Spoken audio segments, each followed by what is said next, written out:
Sometimes we just need to take a minute to appreciate that there are some folks out there that say ridiculous things about atheism and gods. Here's a small collection of those things put together in one place so you don't have to find them. It's yet another Theists Say Stupid Things.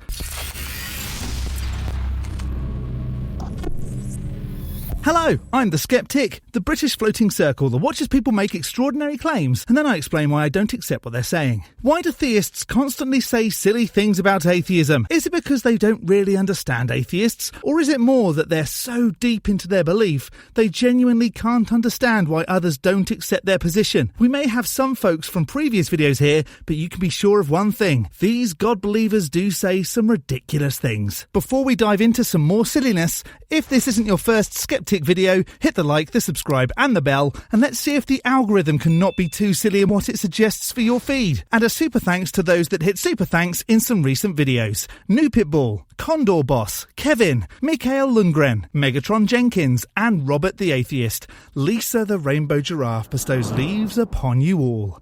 More hen. It looks like we're jumping into one video where folks are discussing not accepting proof of a god. And I think that comes from their hearts have been so hardened that even though it's right in front of their face, they can't see. It would be a pretty dumb god to harden a heart in the first place, or a pretty weak one that can't prove itself to someone who could harden their heart to it. Almost like a god that didn't exist. And I think there's some of it too. And listen, man, we're just all human in that too. Man, if the book is right, then that means, he's Lord and you got to do what he says. And hey, man, I want to do what I want to do type of thing. You know what I mean? If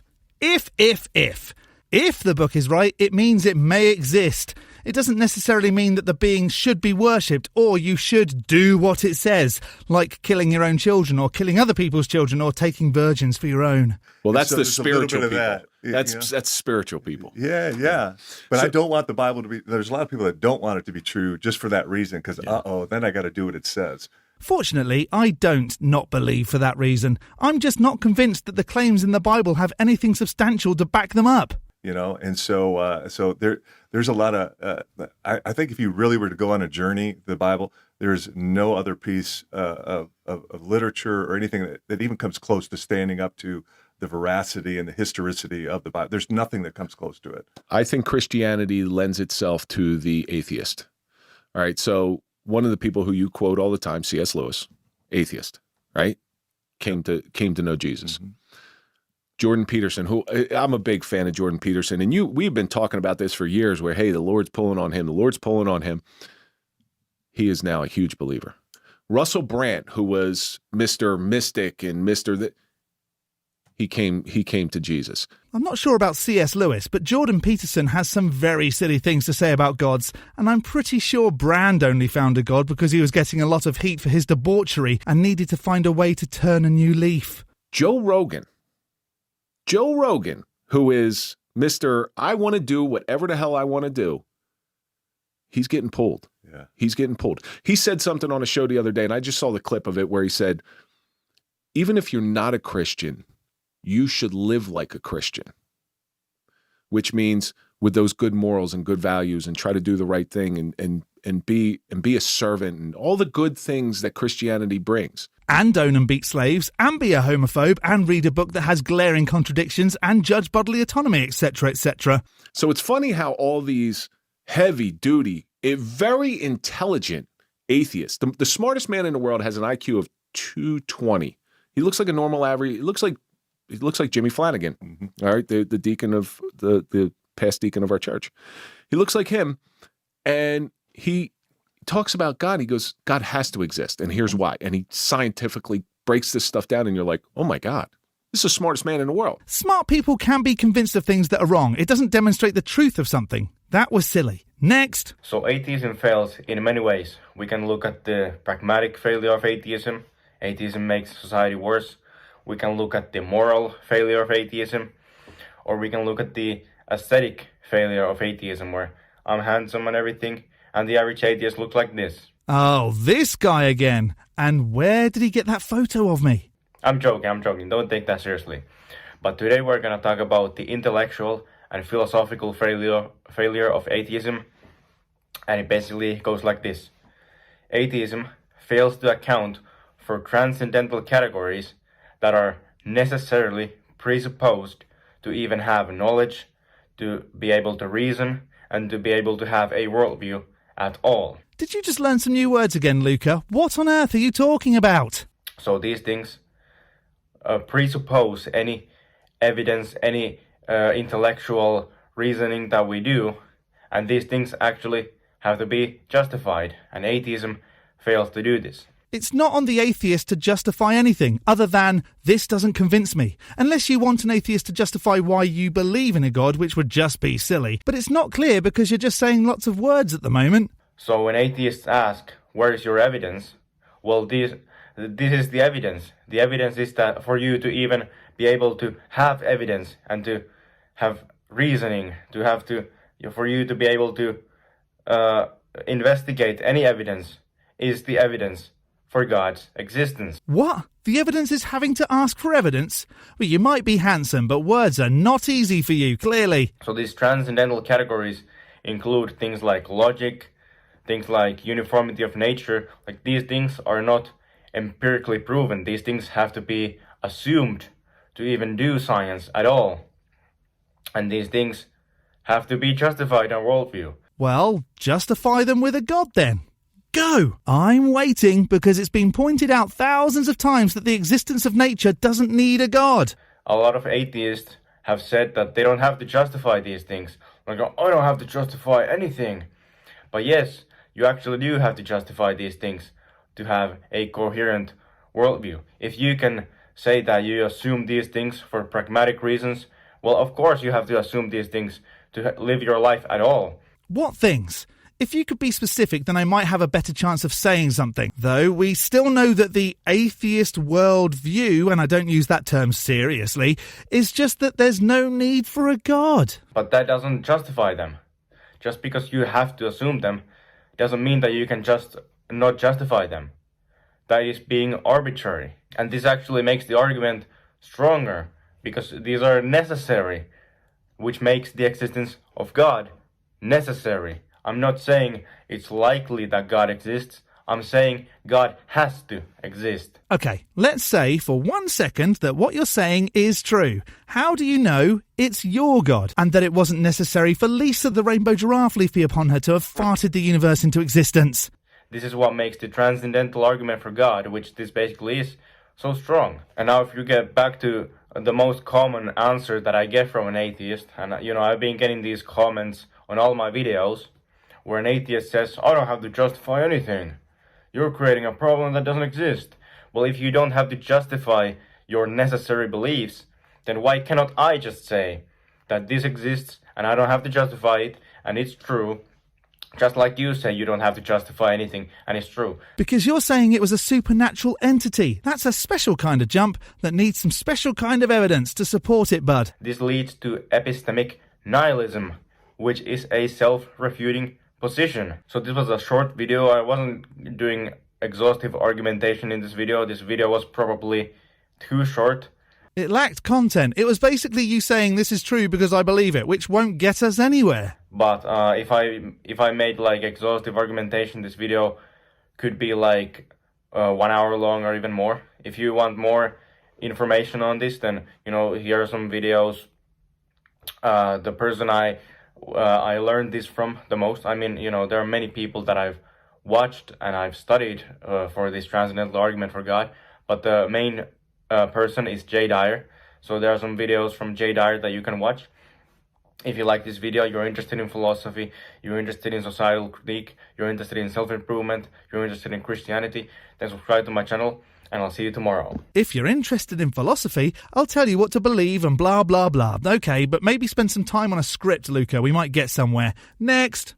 This right here is the kind of conversation that makes you stop and think. Most people debating God just want to argue, but this college student, he actually came to learn. He asked hard questions, stayed logical, and listened. Even Cliff Connectly called him a delight to speak with. But his biggest struggle, he doesn't want to believe in God without some kind of proof. Is that really an unreasonable request? A miracle, a clear sign. And honestly, a lot of people feel the same way. But here's the problem with that mindset. Watch how Cliff breaks it down. I mean, I've done a fair bit of philosophy of religion and theology research, but you're right, I haven't read the Gospels and then gone, okay, I'm not going to believe that. But I do feel like I would need that evidence that someone did break every single law of science and resurrect from the dead. This right here is a common roadblock for so many people. If God is real, why won't he just prove it to me? But think about that for a second. Do we really get to demand proof on our terms? Yes, if it wants us to believe in it or else send us to a pit of torture. If it was all loving, it would do all it could to demonstrate it exists.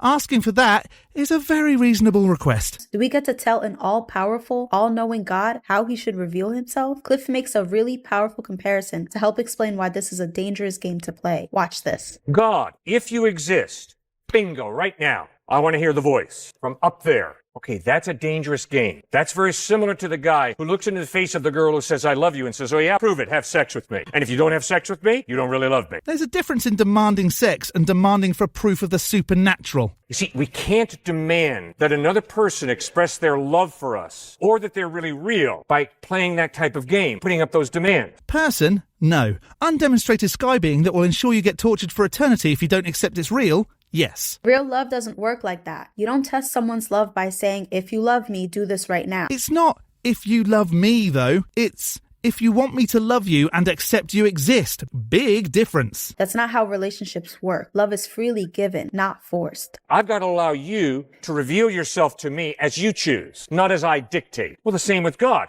I can't say, hey, God, you got to meet these tests in order for me to believe in you. No, apparently you have to do what the God wants to be allowed to live forever, despite it not demonstrating itself to be real. He's interested in your love. He's interested in us trusting him. Just look at what Jesus did, the ultimate act of love. God sent his son, Jesus Christ, to live a sinless life, to die for us, and then rise from the dead. His divine spirit was in Christ, fulfilling the greatest sacrifice ever made. That's not just love. That's a love beyond human comprehension. That's manipulation.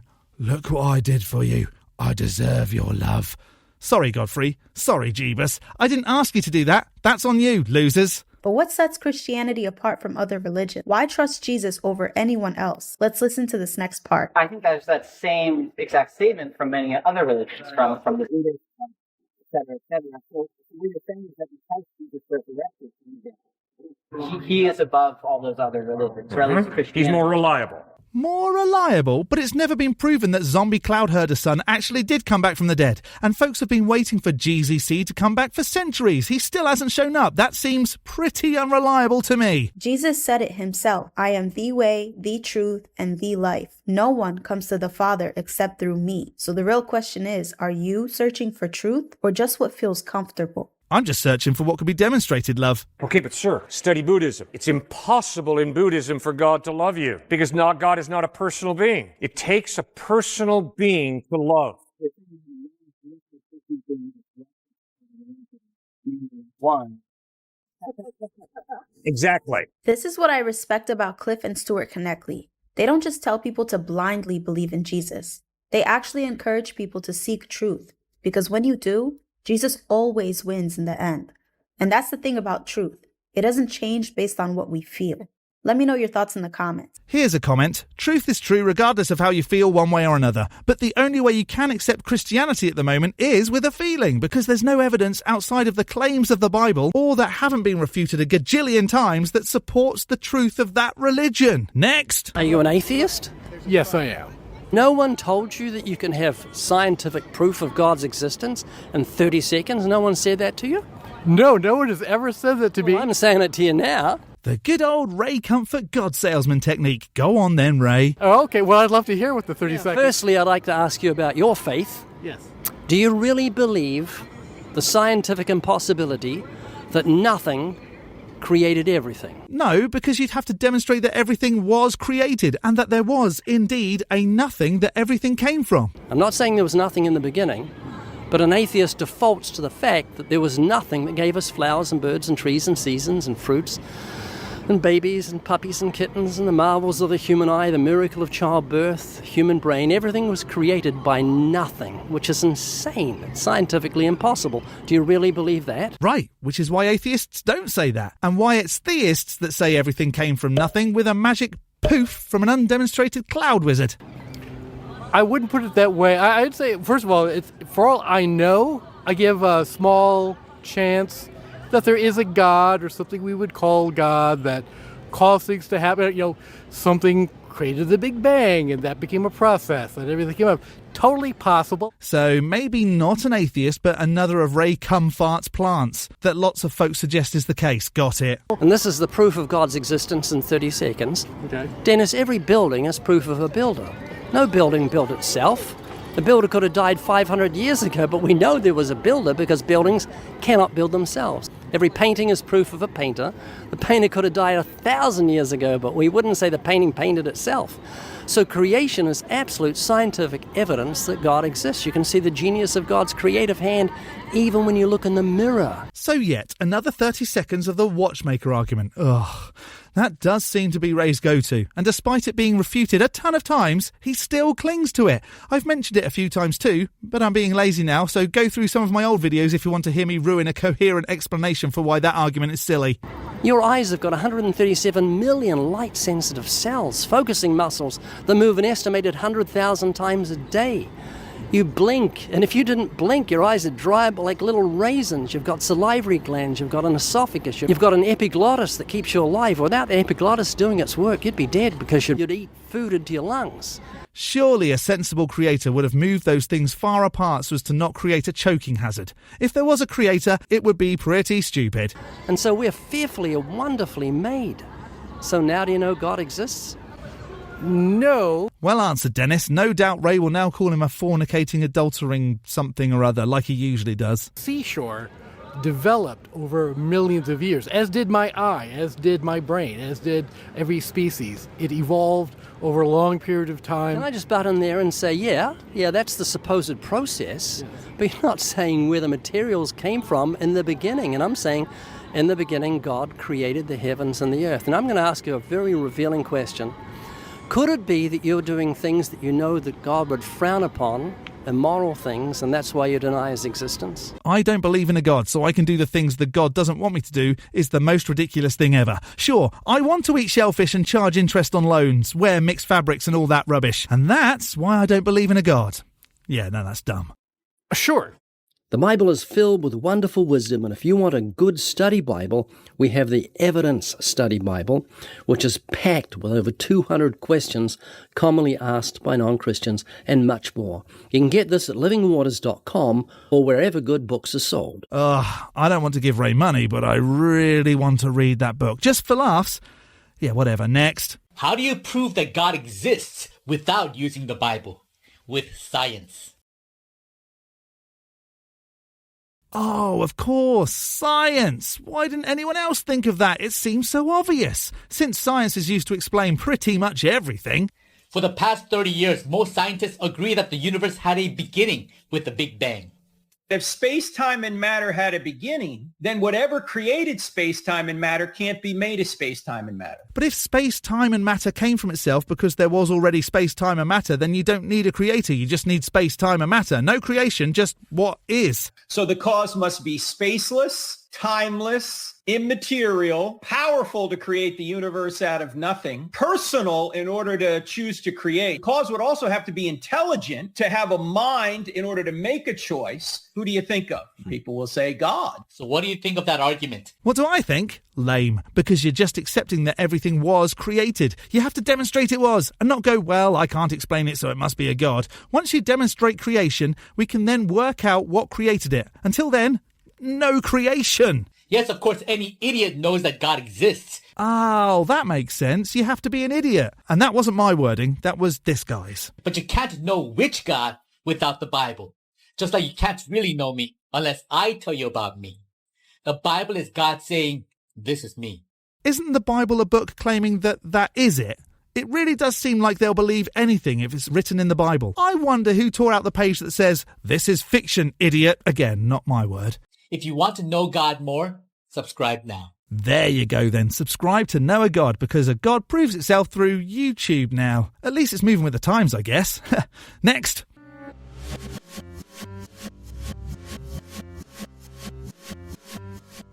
Well, that's a lot to unpack in 6 seconds. Just kidding, it's not. Can you prove that Allah, Brahma, least of the rainbow giraffe, leafy upon her, Zeus, Odin, Ra, the mighty Jew, the flying spaghetti monster, unicorns, imps, fairies, trolls, goblins, crab people, and lizard men don't exist? When you do that, apply that logic to your god, lady, and perhaps you'll understand. Well, it looks like, yet again, there's nothing to prove a god or to suggest that atheists are stupid for not believing in sky fairies, but it's nice to get through another bunch of dumb unscathed. Theists do like to say stupid things, and they definitely did not disappoint this time. If you see of any silly things you'd like to see skeptics, then send them on to me via email or on socials and I'll take a look. That's been happening a lot more recently and it helps a ton. Did any of this convince you, or do you think it was all just a bunch of more stupid? Let me know in the section below. I'm going to skeptic this as more stupidity that we don't need to worry about. A big thank you to this month's top level ticks on Patreon: Dark Ether Piao, Tamo, The Barely Bearable Atheist, George, Godless Granny, Addy Rockhart, The Enixes, Jakari, Elizabeth, Whiskey Tech Fred, and Rick, as well as all the $3 base ticks. You can become a supporter on Patreon too at patreon.com/theskeptic. The link is in the description, along with links to all my other socials. Don't forget to hit the like button and subscribe if you haven't already. From me, the Skeptic, stay safe, keep thinking logically, and ask questions. Skepticism is the first step towards truth. See you next Saturday.